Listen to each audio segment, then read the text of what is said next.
Leaders Masterclass est un lieu d'échange et de partage. Notre objectif ? Vous aider à mieux connaître les leaders et leurs histoires. Découvrir leurs engagements et la manière dont ils les concrétisent au sein d'entreprises qu'ils ont créées ou rejointes. Quelles histoires personnelles les ont amenés à défendre certains sujets plus que d'autres ? Comment ont-ils concrétisé leurs croyances dans le monde professionnel ? Vous le découvrirez dans le podcast Leaders Masterclass. Bonne écoute ! Dans cet épisode, nous échangeons avec une femme inspirante, Amélie Vidal-Simi, présidente de Mondelez France, qui est le géant de l'agroalimentaire et de la confiserie. Si ce nom ne vous évoque rien, Mondelez est la maison mère des marques telles que Lu, Belin, Côte d'Or, Milka et bien d'autres encore. Amélie fait partie des rares femmes dirigeantes de grands groupes en France. Elle a tout d'abord débuté en tant que chargée de marketing au sein du groupe Henkel pour devenir la leader d'aujourd'hui. Je vous laisse découvrir son parcours inspirant ainsi que ses engagements en tant que dirigeante. Donc je m'appelle Amélie Vidal-Simi, j'ai 55 ans. C'est rare que je me penche sur quelle petite fille j'étais, donc je vais le faire pour vous. Je pense que j'étais une petite fille sans beaucoup de problèmes finalement. J'ai eu une scolarité assez linéaire. Je viens d'un milieu avec un père qui travaillait plutôt dans le domaine industriel et une mère qui a été une grande sportive de haut niveau. Donc j'ai toujours été un peu tiraillée entre les deux, puisqu'en fait quand je faisais des choses bien dans ma vie scolaire, c'est une partie de ma famille qui trouvait ça super et une autre partie de ma famille qui trouvait que ça n'avait aucun intérêt. Et vice versa, quand je faisais des trucs bien dans le sport, j'avais une partie de ma famille qui trouvait ça super et l'autre qui trouvait que ça n'avait aucun intérêt. Donc je pense que j'ai toujours été sur ces deux réseaux.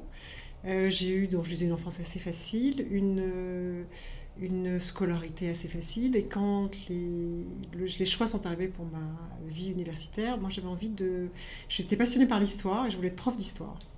Et donc je voulais faire l'école des chartes, je ne sais pas si ça existe encore aujourd'hui, et mon papa à l'époque m'avait dit ça mène à rien, donc fais déjà une formation généraliste, et puis après on verra si tu as toujours envie de faire une école spécialisée plus sur l'histoire.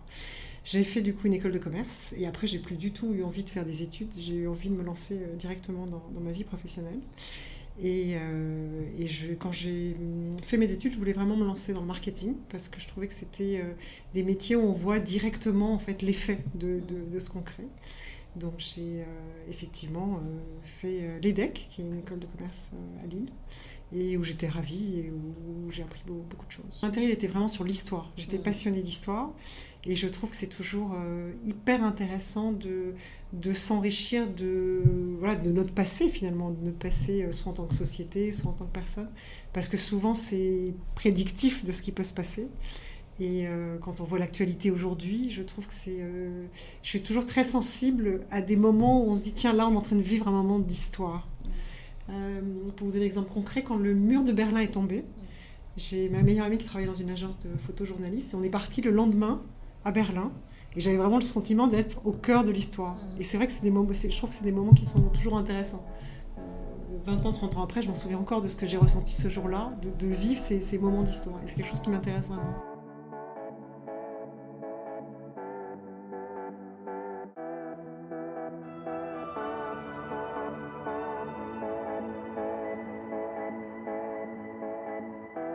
Mon évolution s'est faite de manière assez naturelle parce que j'étais, au cours de ma scolarité, très intéressée, comme je vous le disais, par l'histoire, l'économie. Et donc la prépa, c'est quand même beaucoup de sujets qui sont liés à l'histoire, l'économie, l'actualité. Donc ça, je trouvais que c'était super intéressant. Donc le fait de passer par une école de commerce, pour moi, n'a pas du tout été une contrainte. Je l'ai plus pris effectivement comme une étape de me dire, de faire effectivement une formation qui soit généraliste pour m'ouvrir le plus de portes possible après, quitte à après faire une formation plus spécialisée.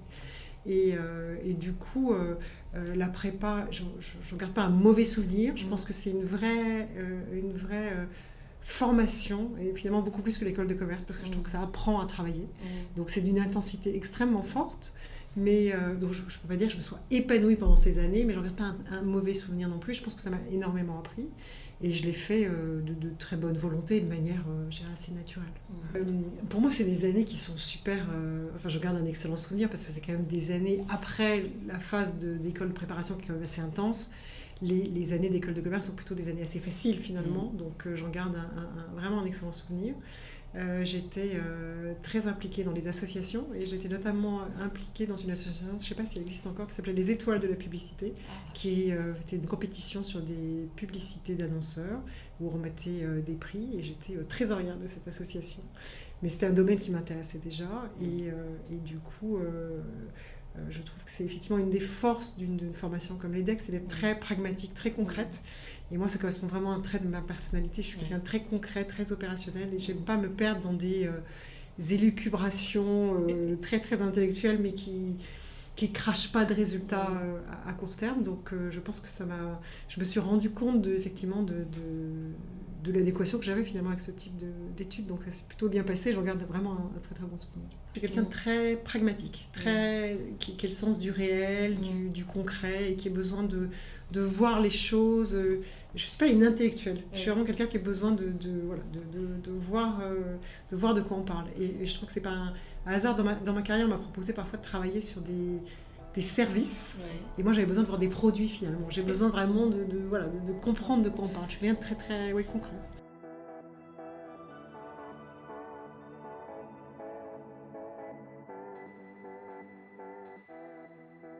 Je ne souhaitais pas travailler tout de suite parce que je me disais, quand on travaille toute sa vie. Donc je me disais que c'était bien de faire un break entre ses études et le fait de se mettre à travailler. Ce que j'ai pu faire quelques mois en voyageant. Et puis en fait, j'ai été vite rappelée par la réalité. C'est qu'il y a un moment quand même, il faut s'engager dans une voie. Et donc j'avais totalement oublié le fait de travailler sur de l'histoire, prof d'histoire. C'était plus du tout dans mes priorités. Je souhaitais travailler au marketing. Parce qu'effectivement, j'avais fait une spécialisation marketing quand j'étais à l'EDEC et j'aimais beaucoup le côté création, développement de stratégie et de voir concrètement ce que ça donne. Et du coup, je voulais postuler dans des sociétés qui étaient reconnues en termes de formation marketing. J'avais un peu le sentiment en sortant d'une école de commerce que finalement, c'est un enseignement très pragmatique, mais pas tellement... j'avais pas l'impression de savoir faire grand-chose, en fait, très honnêtement. Et je trouvais que c'était important dans une première expérience de rentrer dans une société très, très formatrice. Et j'ai postulé dans différents groupes de grande consommation. Et avec Henkel, le processus de recrutement s'est fait extrêmement vite. C'est-à-dire que je les ai rencontrés, une semaine après, ils m'avaient embauchée. Et j'étais en parallèle, j'avais finalisé le process dans une autre société. Comme Henkel avait vraiment envie que je vienne, ils sont allés très vite et ça m'a vraiment convaincue. Les gens que j'ai rencontrés m'ont vraiment donné envie de les rejoindre. Donc je suis rentrée chez eux en me disant que j'allais y faire mes classes et rester quelques années. Et finalement, j'y suis restée toute une vie. Et ce qui n'était pas du tout écrit au départ. Bien évidemment, une carrière, c'est pas linéaire. Et il y a des moments où ça va vite, des moments où ça va moins vite. Quand je regarde mon parcours, en fait, moi, j'avais vraiment une volonté de me développer au marketing, mais j'avais pas du tout d'ambition d'aller plus loin. Je voulais progresser au marketing et mon ambition ultime, c'était d'être directrice marketing. J'ai finalement été directrice marketing assez jeune, donc c'est posé la question de se dire, il se passe quoi après ? Au cours de ma carrière, quand j'étais au marketing, j'ai eu, au bout de quelques années, j'étais enceinte de mon premier enfant. Et à l'époque, c'était avant les 35 heures, on travaillait énormément. Et je trouvais que j'avais l'impression que c'était complètement inconciliable de mener une vie de famille, d'élever des enfants et de mener une carrière au marketing. Et donc, quand j'ai eu mon premier enfant, ma première fille, je m'étais dit dans ma tête que j'allais m'arrêter de travailler parce que je voulais vraiment profiter de ma fille. Et on m'a proposé à ce moment-là de revenir sur un job au commercial et d'être compte clé, donc chargée de la négociation avec les enseignes nationales. Et je me suis dit, pourquoi pas ? Parce que finalement, le fait de tester ce nouveau type de métier, je vais le faire dans une société qui me connaît, je ne le ferai pas ailleurs. Je ne vais pas postuler dans une autre société sur un job où j'ai aucune compétence. Et du coup, j'ai accepté de le faire, ce qui a été un tournant dans ma carrière, puisqu'effectivement, ça m'a donné une autre corde à mon arc, qui était cette expérience de la négociation. Et puis après, j'ai repris mon chemin au marketing, où j'ai évolué sur tous les métiers jusqu'à directrice marketing. Et quand j'étais directrice marketing, pleinement épanouie dans mon job, on m'a proposé de prendre la direction commerciale. Mais c'est vraiment venu comme une surprise. Moi, c'est un job auquel je ne m'attendais pas du tout. Et pour vous raconter une anecdote, mon patron, donc, était directeur général, un jour me prévient que le directeur commercial a démissionné. Et très spontanément, je lui réponds, là vraiment, c'est compliqué pour toi. Qu'est-ce que tu vas faire pour le remplacer ? Mais c'est terrible, mais qu'est-ce que tu vas faire ? Il me dit, t'as pas une idée ? Et là, je lui ai donné 10 noms dans la société de personnes extrêmement compétentes pour prendre le job. Il me dit, t'as vraiment pas d'autre idée ? Je dis, non. Alors vraiment, à part ça, non, recrutement externe. Il me dit, t'as pas pensé à toi? Et je dis, bah non, absolument pas. Et je me voyais pas du tout dans ce job. Et je pense que ça a été un job qui a été clé et que je ne serais pas où je suis aujourd'hui si je n'avais pas fait ce job-là. Donc je serais éternellement reconnaissante à mon patron de l'époque parce qu'il avait vu en moi que j'avais effectivement le potentiel à tenir ce job, ce que j'ai fait et qui a été super riche. Parce que ça m'a appris plein de choses d'un point de vue technique, mais aussi d'un point de vue d'entreprise et sur moi-même. Et ça m'a fait beaucoup grandir. J'ai eu la chance donc, d'être nommée directrice générale, alors sur une autre activité. Et puis après, de manière assez naturelle, ayant travaillé dans différents types de business au sein du groupe Henkel, c'était assez légitime que je sois nommée présidente. Donc ça s'est fait de manière finalement très naturelle. Et je pense que le fait d'avoir eu différentes cordes à mon arc, d'avoir connu différents métiers, différents types d'activités, du B2B, du B2C, de connaître effectivement différentes branches d'activité, a fait qu'à un moment j'étais légitime pour prendre ce job de présidente. Je pense que tout au long de ma carrière, le fil directeur, ça a toujours été les équipes, la capacité à mobiliser les équipes, à emmener les équipes avec moi. Et c'est en gros ce qui me fait me lever tous les matins avec énergie et que j'ai démontré au fur et à mesure de mes différents jobs et qui a fait qu'un jour on s'est dit pourquoi pas elle.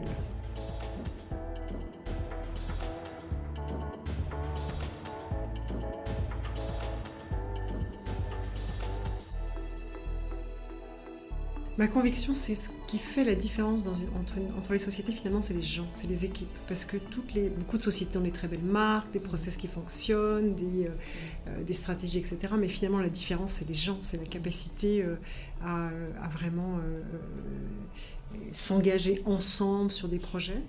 Tout au long de ma carrière, j'ai connu plein de types d'équipes différentes, des équipes rapprochées, des équipes larges, des équipes physiquement là ou éloignées.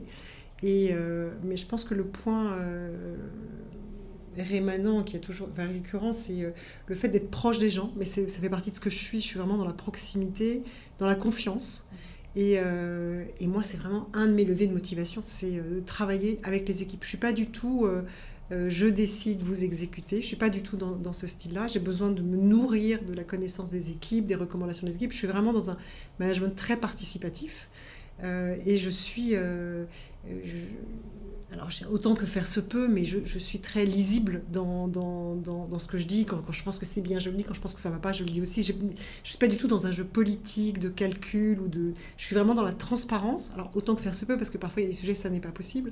Mais je pense que c'est ça aussi qui construit la confiance. Et pour moi, la confiance est un des éléments clés. Et j'ai beaucoup de mal à travailler quand je sens qu'il n'y a pas cette confiance. Alors après, au fur et à mesure de ma carrière, j'ai dû évoluer parce que d'un management de très grande proximité avec une petite équipe, c'est forcément beaucoup plus compliqué quand il y a des équipes larges. Mais j'essaie toujours de montrer aux gens que pour moi, ce qui compte, c'est vraiment les gens, les équipes, les individualités. Et quelles que soient mes interactions avec les différentes personnes, j'essaie toujours de prendre en compte cet aspect-là. Je pense que ce qu'on fait tous les jours dans une entreprise est super important, mais que les gens, ils arrivent avec un vécu de ce qu'ils ont vécu la veille, des difficultés qu'ils ont à titre personnel, au contraire des joies, et qu'il faut tout prendre.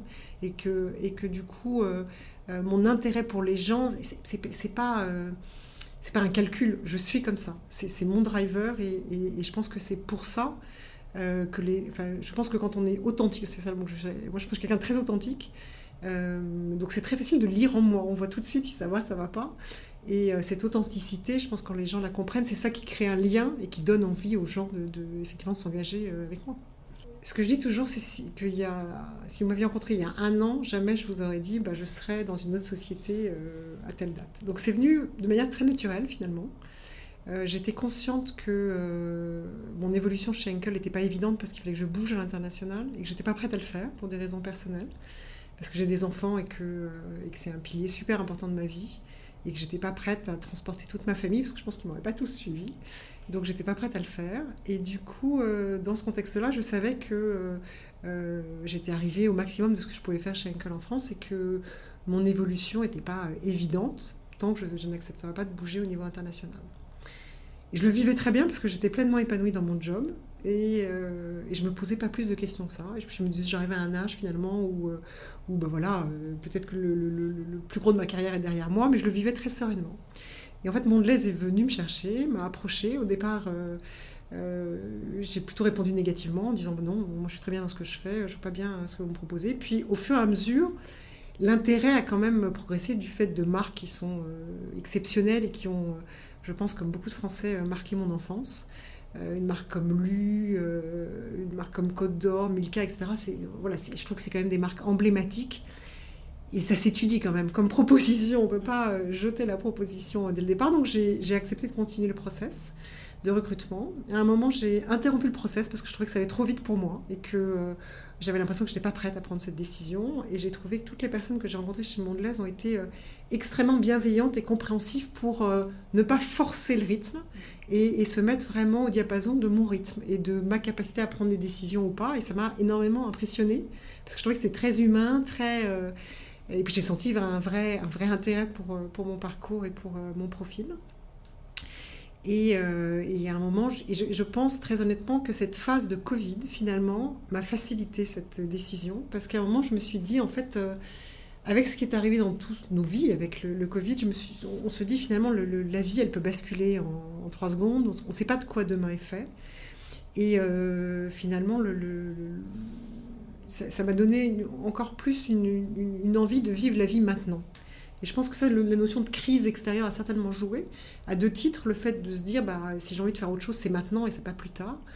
Et l'autre élément, c'est que passer des entretiens dans une phase Covid, c'est pas très impliquant et très compliqué, parce que autant quand on est en physique, ça veut dire partir plus tôt, aller à un rendez-vous, etc. Alors que là, caler 1 heure d'entretien dans son agenda, finalement, c'est très simple. Et c'est un côté assez désimpliquant parce que finalement, c'est pas très compliqué. On voit quelqu'un à travers un écran, il n'y a pas de stress de la salle d'attente, de réfléchir à ce qu'on va dire. Ça se fait. Moi, j'avais un rendez-vous calé entre 2, hop, et ça s'est fait de manière très, très naturelle. Et puis le 3e élément qui était important pour moi, c'est de me dire que finalement, dans ma vie professionnelle, je trouve que ça serait totalement anachronique de n'avoir connu qu'une seule entreprise. Et à un moment, je me suis dit, si je veux bouger, c'est maintenant. Et une seule entreprise, c'est pas très riche intellectuellement, finalement. Et je me suis dit, pourquoi pas, sautons le pas. Donc la décision a été hyper dure à prendre, parce qu'autour de moi, tout le monde me disait qu'il ne fallait pas que je le fasse, que ça soit ma famille, que ça soit les gens proches avec qui j'en ai pu en parler, et que forcément, 30 ans dans une société, j'avais des liens extrêmement proches avec plein de gens, dont des gens du board, qui m'ont beaucoup aidée au cours de ma carrière et dont je suis très proche. Donc ça a été une décision qui a été compliquée à prendre, mais un jour, j'ai vraiment switché dans ma tête. Et ce jour-là, je savais que la décision était prise et que quoi que me propose Henkel, je ne reviendrai pas en arrière. Et je sais que les gens qui m'ont recruté chez Mondelez ont eu très peur que je change d'avis et me piloter de près pour savoir est-ce que j'avais annoncé que je démissionnais, est-ce que ça en était, parce qu'ils avaient très peur que je revienne en arrière. Et j'ai dit très honnêtement, le switch, je l'ai fait dans ma tête, donc soyez sûr que je ne reviendrai pas en arrière, la décision est prise. Après, une fois qu'on a pris la décision, il y a toujours un temps, un écart entre le moment où on prend sa décision et le moment où on l'annonce finalement. Et du coup, ça permet aussi de maturer et de se faire à l'idée.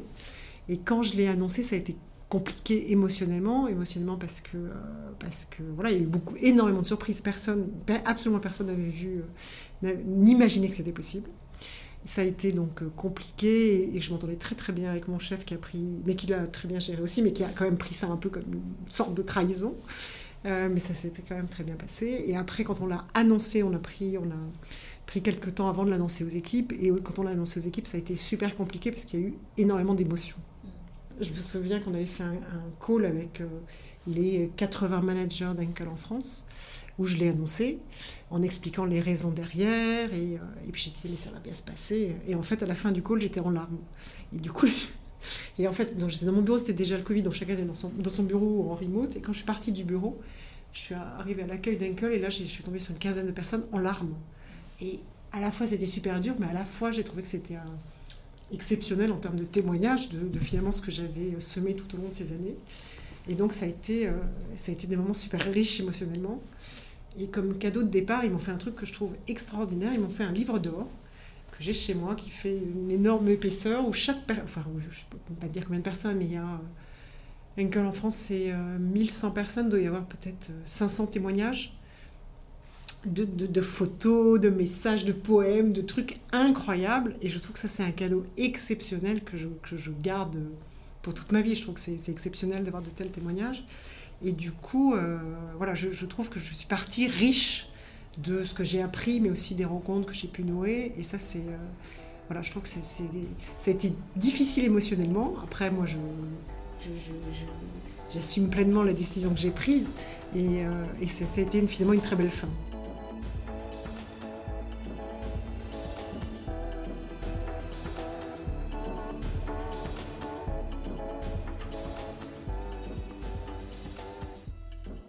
Quand j'ai pris ma décision de changer, je m'étais dit, il y a plein, voilà, de manière très basique, je m'étais dit qu'est-ce que ça va m'apporter, qu'est-ce que je vais gagner finalement, qu'est-ce que je vais perdre. Et je m'étais dit que j'allais gagner plein de choses en termes de connaissance d'un nouveau business, connaissance de nouvelles marques, de nouvelles façons de travailler, et que j'allais certainement perdre l'aspect qualité-équipe dans le sens voilà, relationnel. Et du coup, c'était en pleine connaissance de cause que j'avais pris cette décision en disant, bon, ok, peut-être sur l'équipe, je ne retrouverai pas ce que j'ai réussi à mettre en place, ce que j'ai eu au cours de toutes ces années. Je me souviens que mon mari à l'époque m'avait dit, mais en fait une équipe, c'est chacun a un rôle dans l'équipe, et ce que toi tu as insufflé, tu sauras le faire aussi dans une nouvelle société. Donc c'était un des points d'appréhension que je pouvais avoir avant de prendre ma décision. Puis quand j'ai pris ma décision, je me dis, bon, ok, certainement je vais perdre là-dessus, mais je vais gagner plein d'autres choses. Et ça a été une excellente surprise quand je suis arrivée chez Mondelez, parce que très vite, j'ai trouvé qu'il y avait une grande proximité avec les équipes, qu'il y avait une vraie bienveillance des équipes à m'accueillir et à faire que ça se passe bien. Et finalement, le point d'inquiétude ou de vigilance que je pouvais avoir, très vite, je l'ai perdu. Je suis vraiment arrivée avec une volonté de comprendre, de m'inspirer, de m'imprégner de ce qui existe, et pas du tout arriver avec une feuille de route de voilà, c'est A plus B, ça va se passer comme ça, etc. Parce que je ne crois pas à ça. Je crois que c'est important de comprendre ce qui fonctionne, de comprendre ce qui fonctionne moins bien, et de se dire, avec tout ça, comment on construit ensemble un nouvel agenda. Donc je ne suis vraiment pas arrivée en me disant, voilà, j'ai la science infuse et c'est comme ça que ça va se passer. Et quand je suis arrivée, j'ai rencontré bien évidemment mon équipe directe, mais aussi les N-1 de mes N-1, et essayer de rencontrer à la fois des gens sur le terrain, dans les usines. Et chaque fois, je leur ai posé la même question, qui est, bien évidemment, les connaître eux, savoir leur parcours et ce qu'ils souhaitaient faire, mais aussi quels étaient selon eux les 3 points de force de Mondelez, quels étaient selon eux les 3 points de vigilance ou d'amélioration, et s'ils avaient une baguette magique, qu'est-ce qu'ils feraient, s'ils étaient à ma place, qu'est-ce qu'ils feraient. Et en rencontrant finalement pas mal de gens, c'est assez intéressant parce qu'il y a beaucoup de points qui sont communs, des points de force qui ressortent, des points d'amélioration qui ressortent. Et on se dit, s'il y a 2-3 personnes qui le disent, c'est pas la vérité, mais s'il y a un nombre significatif de personnes qui disent les mêmes choses, il y a certainement quelque chose à creuser. Et ça m'a beaucoup aidé à comprendre la société et à me dire aussi quels sont les sujets sur lesquels il faut travailler. Je pense que dans les raisons qui m'ont fait venir chez Mondelez, c'est aussi ça. C'est le fait de se dire que ce n'est pas qu'une société qui vendait des produits, mais c'est une société qui avait des valeurs et des projets, que ça soit le projet dont vous parlez, qui est effectivement de collaboration avec des agriculteurs pour s'assurer qu'on développe un blé durable. Ça, c'est vraiment des sujets auxquels je crois et qui me portent, et je trouve qu'ils donnent beaucoup de sens à ce qu'on fait. Donc ça fait partie des raisons pour lesquelles j'ai souhaité rejoindre un groupe tel que Mondelez. Maintenant, quand je regarde après quelques mois, je me sens vraiment alignée avec certains projets ou engagements du groupe et d'autres que je porte moi à titre personnel. Et en réfléchissant au fait de vous rencontrer aujourd'hui, pour moi, il y a 3 engagements qui sont importants pour moi. Un premier que je porte viscéralement en moi depuis toujours, qui est que je pense que c'est super important pour être efficace dans une entreprise que nos collaborateurs soient bien, qu'il y ait ce que moi j'appelle l'équilibre des temps de vie. C'est-à-dire que moi je ne crois pas à l'efficacité de travailler 24 heures sur 24 et de sacrifier sa vie à son travail. Je pense que c'est pas efficace et je pense que que ça n'est pas durable. Donc je pense que tout ce qu'on peut faire en termes de favoriser l'équilibre de temps de vie de nos collaborateurs, la qualité, le bien-être au travail, etc., c'est des sujets que j'ai toujours portés dans ma vie personnelle, dans ma vie professionnelle, dans ma précédente société ou ici, et auxquels je crois profondément, parce que je pense que ça permet d'avoir des collaborateurs qui sont bien dans leur pompe, je le dis avec mes mots, qui sont impliqués et qui vivent bien toute leur vie, parce qu'on a plein de vies à vivre, sa vie professionnelle, sa vie personnelle, et je pense que c'est important de bien vivre toutes ces vies. pour se réaliser à la fois dans sa vie professionnelle et sa vie personnelle. Donc prendre en compte, et ça revient avec ce qu'on disait tout à l'heure sur peut-être l'aspect humain, prendre en compte ce que vivent nos collaborateurs, s'assurer que on ne demande pas des choses qui soient absolument infaisables, qu'on prenne en compte les contraintes de timing, etc. Moi, c'est quelque chose que j'ai toujours porté et qui est un de mes drivers personnels. À titre personnel, quand on me demande qu'est-ce que j'ai le plus réussi dans ma vie, je dis toujours c'est l'équilibre. L'équilibre que j'ai trouvé entre ma vie personnelle et ma vie professionnelle. Le fait d'avoir une vie familiale pleinement épanouie, d'avoir des centres d'intérêt en dehors de mon boulot et mon boulot. Et les trois sont importants, et les trois sont aussi importants les uns que les autres. Donc ça, c'est un premier engagement. Deuxième engagement, vous en avez parlé, c'est effectivement tout ce qui est développement durable. Je pense que c'est de plus en plus important. Ça l'était, et ayant passé une grande partie de ma carrière dans un groupe d'origine allemande, c'est une notion sur laquelle on a toujours été le groupe s'est toujours beaucoup impliqué, et je pense que c'est de plus en plus important. C'est important à court terme, quand on voit les crises qu'on peut subir, ça redonne de l'actualité à ces notions-là, mais c'est important sur les nouvelles générations.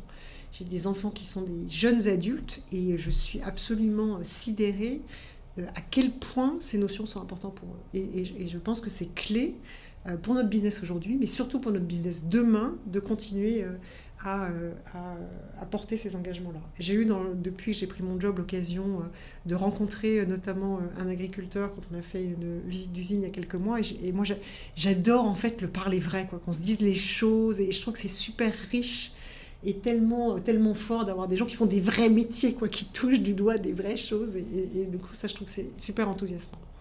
Et mon troisième engagement que je porte aussi depuis longtemps, c'est l'importance de la diversité. Je pense que notamment dans un groupe qui vend des produits de grande consommation, il faut qu'on ait des équipes qui soient le reflet de la société. Je pense que c'est important parce que sinon, c'est sûr que c'est plus facile de travailler avec quelqu'un qui a fait les mêmes études, qui pense la même chose, et que ça va plus vite. Je ne suis pas sûre qu'on sorte les meilleures idées, et ça ne confronte pas à la réalité. Donc avoir des équipes diverses, favoriser le fait que chacun puisse s'exprimer, parce qu'on peut être diverse mais être monolithique dans notre façon de penser, et je pense qu'on est plus riche en équipe et que c'est important que chacun puisse donner sa part de vérité sur les sujets. C'est vraiment aujourd'hui dans ce que souhaite mettre en place Mondelez, et moi je me sens super à l'aise là-dessus parce que c'est des sujets que je porte depuis longtemps. Dans ma précédente vie, j'avais eu l'occasion de m'impliquer notamment dans la sensibilisation de collégiens de milieux plutôt défavorisés au monde de l'entreprise, et ça vous ouvre vraiment l'esprit sur... on vit souvent dans un monde en tout cas, j'ai la chance de vivre dans un monde très protégé, mais la réalité de ce qui se passe en France, c'est pas ça. Et de s'ouvrir là-dessus, ça me semble clé et hyper important. Outre l'aspect business, je trouve que c'est une responsabilité sociétale que moi je porte à titre personnel et que l'entreprise porte aussi. Et je trouve que je me sens vraiment alignée sur cette volonté de favoriser la diversité.